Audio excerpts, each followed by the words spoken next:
Welcome to the first of 4 BlackGuards 2 video guides. Just like its predecessor, BlackGuards 2 is a tactical, turn-based role-playing game with battles on Hexfield maps. After part 1 we optimized many of the game mechanics, although the basics are still the same. So we'll just go over these basic gameplay elements quickly before concentrating on the changes. In the BlackGuards series, you are maneuvering your units turn-wise on Hexfield battle maps.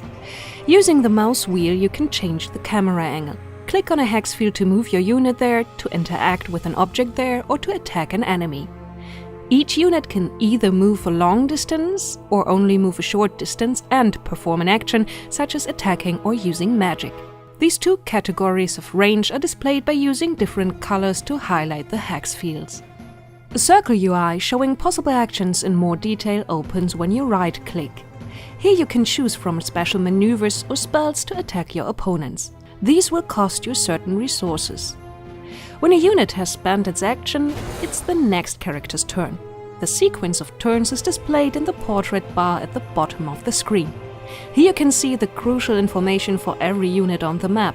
For every completed map, your units earn experience points, which can be used to level them up. By visiting merchants, you can buy new armor and weapons to maximize your chances in battle. During dialogues with NPCs, you have to make decisions and thereby influence the story of the game. You want to know more and haven't played BlackGuards 1? Then we recommend you either catch up on that or take a look at the 4 BlackGuards 1 guide videos you can find here on our channel. But what has changed and how will you be able to use the new features to your advantage? Let's start with the obvious. After finishing the game's tutorial, you will get access to the strategy map. Here you can choose which mission to start and which location to conquer next. In BlackGuards 2, you are the commander of a small army of mercenaries. This army can only be moved along paved roads. Therefore, you have to gain access to most of the missions by conquering the nodal points of the road network. Over time, you will have more and more possibilities where to send your forces. Purple flags show that a settlement is in the hands of your opponent. Your own bases are marked in dark blue. Mouse-over displays tell you how difficult a battle is going to be and what kind of rewards you are going to get. Gold, equipment, or special experiences and thus special abilities for your units. More information is displayed only if you did some reconnaissance beforehand, by wisely interrogating prisoners or buying some intel from your spy wreath. Shinna breeds whole hordes of insects below the mountain, and the leapers of Ticates have also been spotted there. This money is well spent, as you will be better able to decide which road your army should take. Some locations on the map are important for the story and therefore strategically essential. They have to be conquered. Others are merely optional bonus missions. Naturally, you should conquer all of the locations on the map. This will grant you bonuses, and these villages will serve as a kind of buffer between you and your opponent Marwan.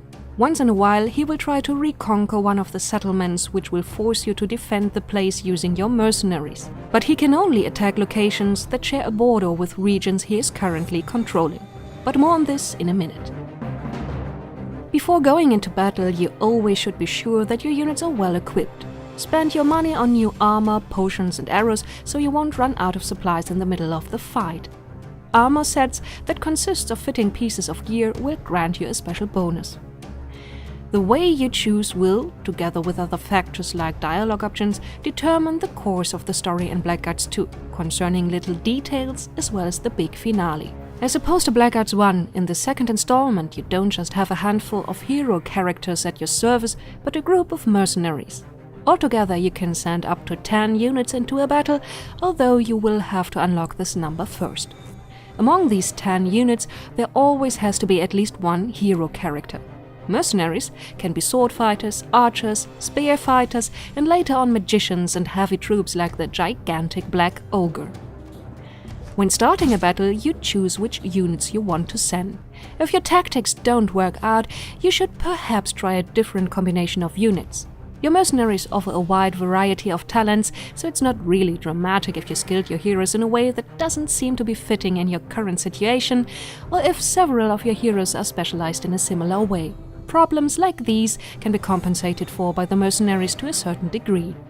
By the way, you don't have to pay your mercenaries, but you won't be able to level them up the same way as your heroes either. Advancing your mercenaries happens by conquering certain locations. Just take a look at the mouse over displays on the strategy map. They'll show you where your mercenaries can learn which skill. Another new element is the deployment zone, where you can place your units freely when you start a new battle map. You can now choose from the highlighted hex fields where your heroes and mercenaries will start in battle. Sometimes you can unlock additional deployment zones if you did some reconnaissance beforehand.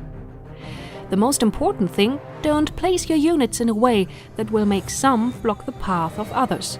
Everybody should be able to directly storm at the enemy without having to wait for the fighter before him or her.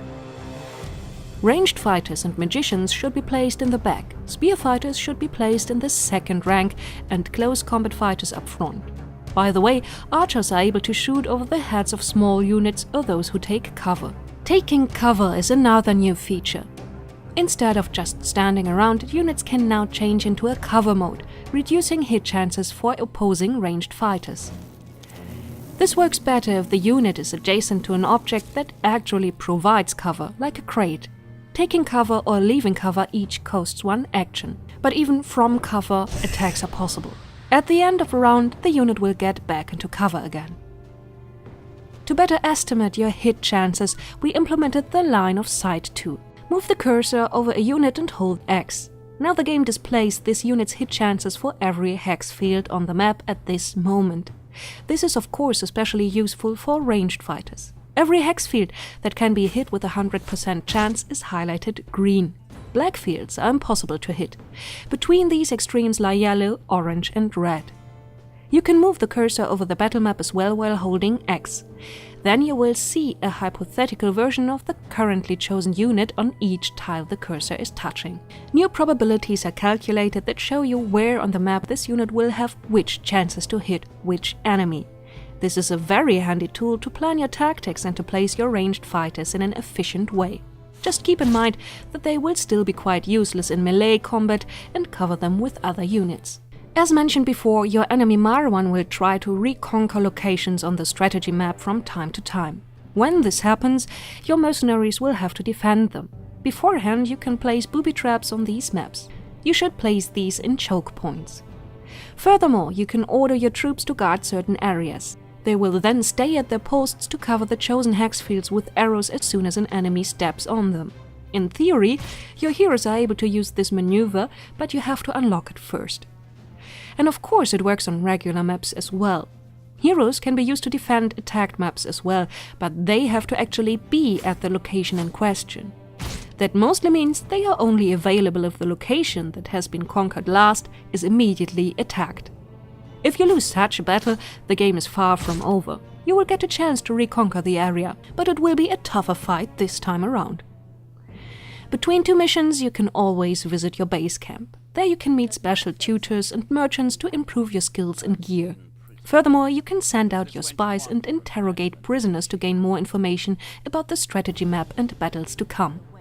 When interrogating prisoners, it is important to choose the fitting means. Only then will you gather new intel concerning worthwhile objectives, ambushs or better starting points on battle maps. If you choose the wrong options, you will probably be misinformed, which is never a good thing in war. We've got your daughter, and although it may seem otherwise, we're not friendly people. The Great Shaper knows of no daughter. Kill me or be gone, but spare me your incessant prattling. That's it, but we're not done yet. We very much improved the BlackGuards rule system to grant a better overview and more tactical possibilities. We'll show you how that works out in detail in the next video.